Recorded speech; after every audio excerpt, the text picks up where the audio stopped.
迎各位嚟到發揮小宇宙。咁啊，我係小文，我係茅山龍發揮。嗱，咁啊，師傅唔覺咧，咁啊，一年轉眼將過去啦。咁啊，每個人咧都應該要知道，喂，年頭拜神啊，年尾要還神。咁究竟還神還太歲啊？咁應該係幾時先至還咧？咁其實咧太歲啦，有時咧就係過咗年先至先立春啦。係。今年咧就係未過年立春啦。係。通常我哋做法咧就講我哋做法咧，通常咧就係冬至後就可以還嘅，乜嘢神都可以還。係。太歲咧就千祈唔好遲過立春啦。係。我成日聽人講話還太歲要係喺冬至之前嘅。咁啊各有各做㗎啦，但係我就唔知道人哋點樣，或者人哋本身佢有佢嘅嗰個派嘅理念啦，或者係佢哋嘅做法。我通常咧都係叫我啲弟子啊、善信啊，都係冬至後。係。嗰日個別還又得。我哋因為我哋太多善信咧，我哋都會分幾個就翻嗰啲善信得閒啊，或者揀啊星期日啊、星期六啊還。咁樣嚟還。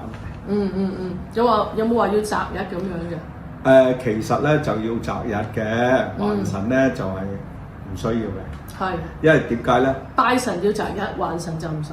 還神幾時都得，得心應手。你我許下咗嗰個達成咗願望，係咪即刻嚟還啊？有借有還，即刻嚟還啦，係咪先？係。不論你乜嘢日子都可以還，還神就唔需要擇日嘅。係。有啲又話擇日嗰啲咧。第啲別派我就唔去討論人哋嘅嘢啦。幾時都得。我今日得心應手啊，即係搞掂晒，我就聽日嚟還得。隨時就可以隨時又還得。係咪？開心還神嘅嚇。咁但係還神要有啲咩準備咧？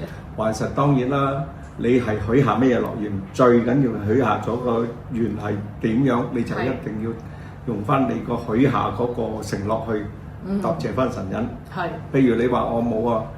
我只係上求願咯，我上嚟上柱香，你都要俾翻封利是。係。嗱呢封利是咧就答謝師公，最緊要咧你就其實咧你冇話應承咩啊？水果。係。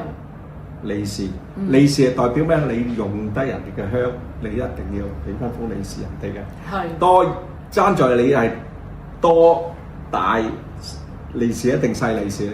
係。就你哋自己決定嘅，係咪？冇話一限定話幾時，但係太歲咧就有分啦。係，我哋話因為我哋要統一神。利是，我哋因為我哋要集中成班要做啊，要好多嘢嘅。我哋啲利是咧一定會係一個大家都準備咗一封利是係幾多錢嚟還神。係。所以個做法唔同啦。係。嗱，我頭先咧，即係唔覺意咧，就聽到咧，就係話還神咧就要準備啲糖果啊。咁有乜嘢特別原因？邊啲？糖果，我頭先聽見話要水果之後都準備啲糖果啦。糖果啦，嗱，跟住甜啊，即係開心啊！你開心食多啲甜嘢都開心啦。但係呢個時代就個個都少食甜嘅，因為肥啊嘛。係。糖果我哋嘅意思咧就係甜啊好啊，咁又叫。一甜就開心㗎啦嘛，係咪？係人神一理啫嘛，水果糖啊都係交啲，有啲大神啊，佢都係派俾佢啲童子啊，派俾佢食㗎嘛，唔係佢食㗎嘛。還神有冇啲乜嘢水果係唔用得嘅，即係唔可以用？通常我哋咧就係冇話嘅，我本身咧就唔要求用啲瓜類咯，啲梨咯，我哋唔用啦。梨咧點解咧？我哋用唯有係送陰用啊，分梨啊，個梨啊。送陰先至可以用梨。係啦，瓜啊嗰啲啊，我哋唔用嘅，拜神。你話榴蓮咧，有冇人用？亦有人用。我就係想問可唔可以用榴蓮？係啊。榴蓮咧好多祖師爺都食嘅，但係我哋通常咧係避免咧，就係因為我哋有啲善信唔食，有陣味，所以我哋盡量唔擺啫。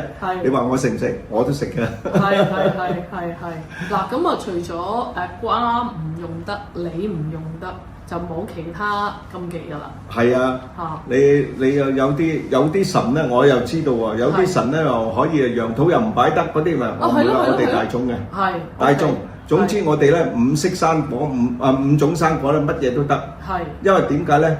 我哋唔用瓜嘅諧音就瓜老襯個瓜，做咩嘢都瓜，即係瓜就代表死啦，所以我哋唔用嘅。同埋啲梨咧分離啊嗰啲唔用嘅。係，咁話有冇話用邊一隻係特別好咧？因為我見有啲人咧係特登周圍揾菠蘿，菠蘿咧就鳳梨咧就係台灣。冇所謂嘅，碌柚越碌越有，我哋係中意攞意頭。其實生果都有意頭，蘋果啦、橙啦、柑咧呢啲係基本嘅。依家火龍果啊，係咪先？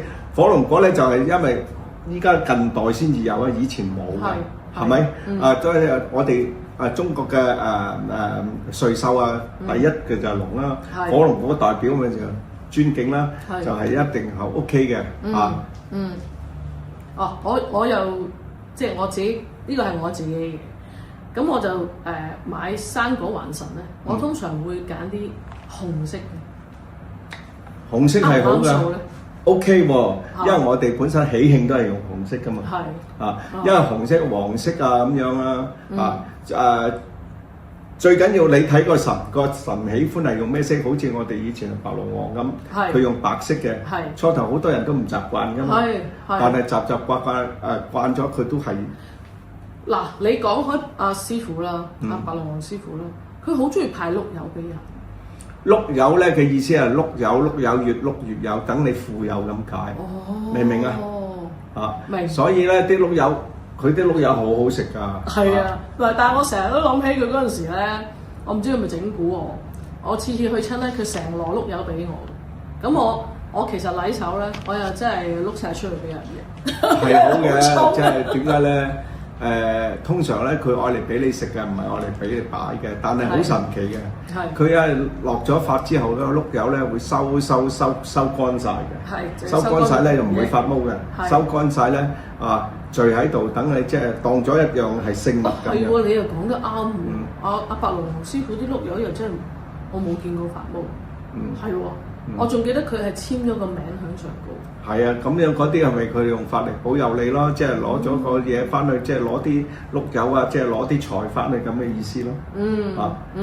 好多神都會做呢樣嘢㗎，隨意攞一個金會，但係咧呢樣嘢係視乎嗰個祖師嘅，佢中意碌乜嘢就用乜嘢。有時佢又俾啲聖物你啊，啲成啊，嗰啲唔好話咩俾得你嘅，你最好愛嚟袋，愛嚟擺邊度咧？其實嗱呢樣要講，你當擺一個夾萬，嗰啲係寶嚟噶嘛，俾得你係財富。